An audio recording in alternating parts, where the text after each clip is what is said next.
Hey everybody, Brian Von VA here. I have a simple but very deep question.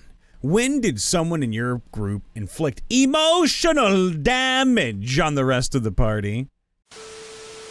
This was some time ago, so my memory is foggy on the subject. Foggy? We're screwed. This is my best recollection. Light spoilers for Rime of the Frost Maiden. Spoiler alert! Rime of the Frost Maiden. Spoilers. For some context, my character is Valerie Taleza, a paladin with a homebrew subclass I made that the DM was kind enough to let me playtest, who was deeply devoted to Kelemvor, the god of death. My character had never taken off her mask or armor in front of the party, but she told them she was an elf noble woman and an Aasimar of Kelemvor. Now, the actual moment. After introductions were made to the speaker and thanks were given for returning the stolen iron shipment for orcs, we were offered to stay in the sheriff's home for shelter. While everyone was resting and regaining their strength, the DM describes that I feel a pulling towards outside, like my hand is being led somewhere. I, both above and below game, know what's happening. The rest of the party, both above and below game, is confused. My loud, clunky ass fails miserably at trying to sneak out of the house, and the party asked where I was going. I said something to the end of, "I have to follow this feeling. If you wish to know more, I will tell you, but I need your help first." The party agreed to help and followed me to the town's catacombs. We were hesitant as we all headed down into the deep. After a few scrapes with some chillo crisps, as we called them, and a mimic that we deduced was planted to kill the speaker, we made it to a special burial chamber with a center casket, surrounded by these spectral icy beings with an aura of frigid cold. It was a close fight, but we managed to clear them out. After the fight, Valerie approached the central casket and opened it, much to the surprise of the party. Wasn't this disturbing the dead? Was she not committing a terrible sin in her pantheon? Inside, there lay the body of a satyr, Wiggle Wigglebottom, an old, much-beloved bard of the past. But something was off. More, something was missing. Then she looked to the rogue ranger. "May I borrow your hand axe?" Valerie asked. Concerned, he hesitantly handed it over. She then removed her gauntlet, laid her bandaged left arm on the casket, and to everyone's horror, raised her right and sliced her hand off with one clean strike. She then took her severed hand and placed it onto the corpse of Wiggle Wigglebottom, onto the empty stump of his severed hand. It was a perfect fit. A soft calm began to fill the room as the phantasmal image of a cheery, dancing satyr flew around the room before fading to nothing, finally at rest. After we left the catacomb and returned to the house, Valerie explained, taking off her mask and armor for the first time for the party to see. She was a noble elven Aasimar. She lived a happy life with her family and guidance from the Church of Kelemvor. Then, one day, a mysterious fire had burned down her home. But instead of appearing before her lord in the afterlife, she awoke in a cold, dark lair. A necromancer had taken parts of people from across the land and used them to put her back together and reanimate her, to turn her into a living phylactery and eternal bride. Horrified and enraged at her fate, she killed the necromancer in their sleep and escaped. She was disgusted with her undead form, and her head was filled with a new torturous silence, as her divine connection to Kelemvor had been severed. She then goes to explain why she's here. She intends to find the graves that were robbed of their parts here in Icewind Dale and return the stolen pieces. In summation, I'm here on a mission to die. My character had become a bit of the party mom and a solid moral compass, which was a bittersweet thing, as it turned out that some of my pieces actually came from the rogue ranger's dead parents. We never actually got to finish that game, so the goodbye never got to happen, but it's still a great moment. Credit to AGN Gabriel on Reddit for the first. I tried really hard but couldn't find where I got the first. which sucks because it was also a commission that I was really happy with. I'll tell you this, I really wish you could have finished that because that was actually something very original and beautiful to me, and I love the idea of it.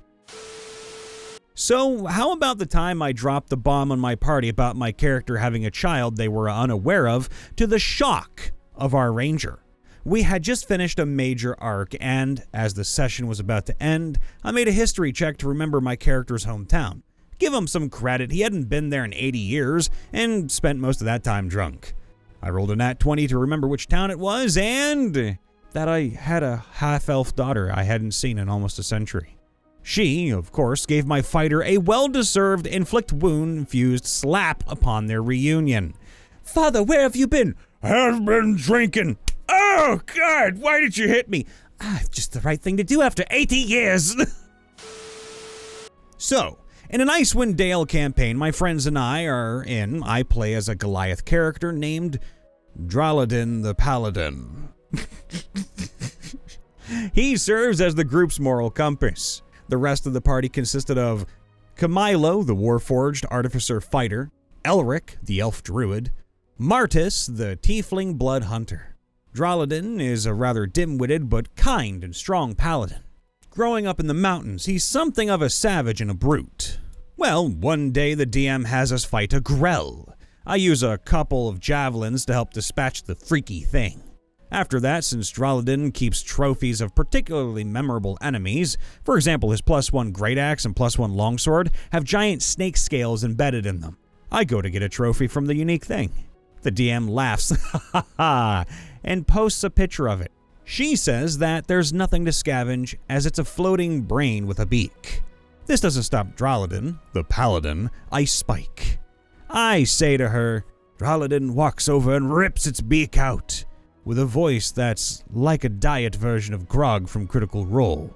Nasty thing, innit?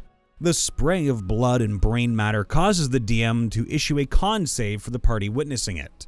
If I remember correctly, the elf might have crit failed and became nauseated or something like that. The tiefling succeeded and the warforged succeeded because he had advantage. 1, he was a warforged after all, and 2, his character is basically Ultron, but a town mayor, so blood didn't faze him. Though in character he said, Draladin, if I could puke, I would have. So, I've told the stories of Malachi and Dread before, the dynamic drow duo. However, this story is a little different. Cut to a one-shot that Celery, Dread's player, were hosting. We were told to play our alternate characters, i.e. Malachi and the other irrelevant characters in our story. Now, after going through a dungeon full of necromancer stuff, we get to the boss room. When the party opened the door, Dread was standing in the center of the room. A room full of undead. This caught us all off guard, seeing as Dread is a grave domain cleric. Most of the other players asked their questions, but Malachi remained silent, unable to speak. Dread reached out with a hand towards Malachi, asking him to join her. He could only reply with, Why? Why have you done all this? To which Dread replied with, I wanted to fulfill Star's goal, immortality. Some more dialogue happens. Lone gives Malachi a, it's okay to be a simp speech, to which Malachi casts Fireball on the undead, killing about half of them with it. An epic fight ensues, and Dread and Malachi have a basically one-on-one duel. After the epic fight, Dread is nowhere to be found, leading to everyone giving their character's life after the event.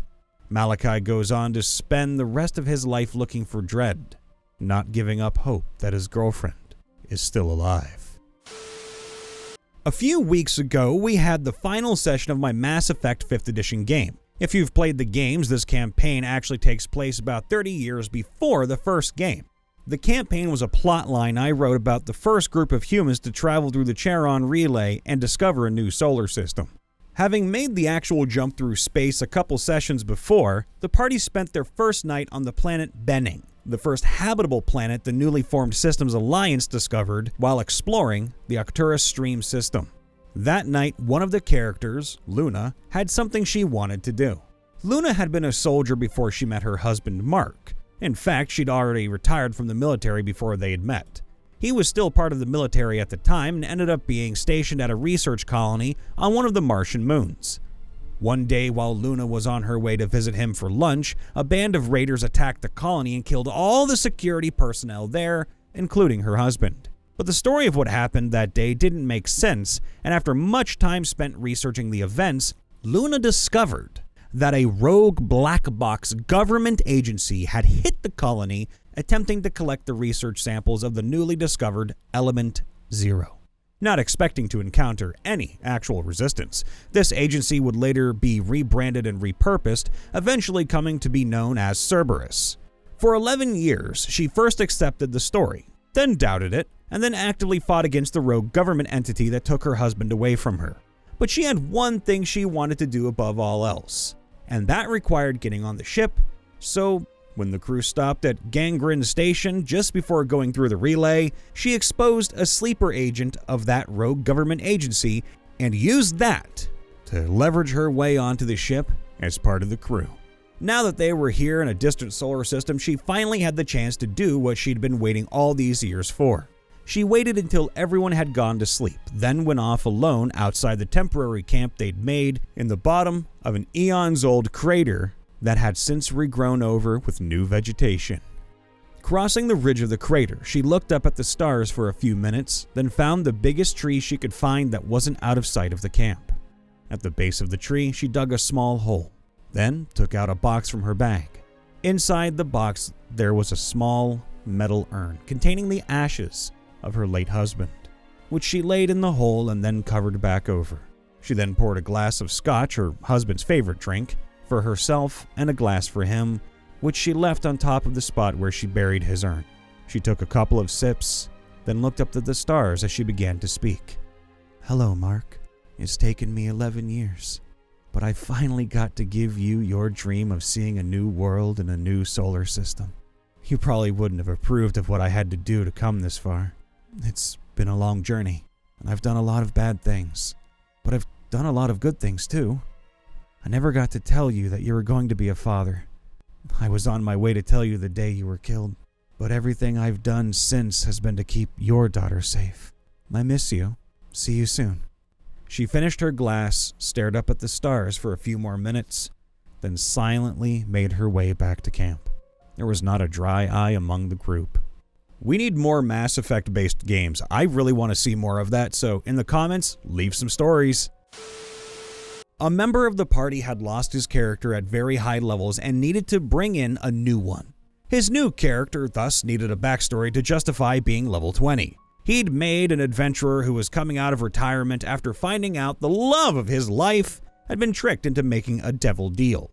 He told us that his old adventuring party was all dead, so he needed to join us because, reasons. After several months real time, we wriggle our way into a positive outcome for the dead and lost love. Most of the party goes to the gates of the moon to visit the goddess. Soon as we learn that the dead boyfriend had been sent to her once he was free from the devil deal. Player is reunited with the character who had been described as the love of his life, and is immediately punched in the face. Kaboom! Turns out the previous party wasn't dead, just dead to him, as they had a huge falling out. We meet his ex-boyfriend. They hadn't talked for 8 years when the ex got tricked into the devil deal. Meanwhile, Soon's sitting back on her heels, loving every minute of this soap opera drama, and brands the two as star-crossed lovers. The player had been lying to the party for months. Every time he revealed any backstory information, the DM had been making him roll a deception check against the passive insight of the party members. Hey everybody, Brian Von VA checking in after the vid. Please make sure to leave a like, subscribe, ring that bell, and of course, let us know in the comments below about any moment that you or a party member has had that inflicted emotional damage upon the whole group. We love you all. Be safe, be happy, and we'll see you next time. Bye for now.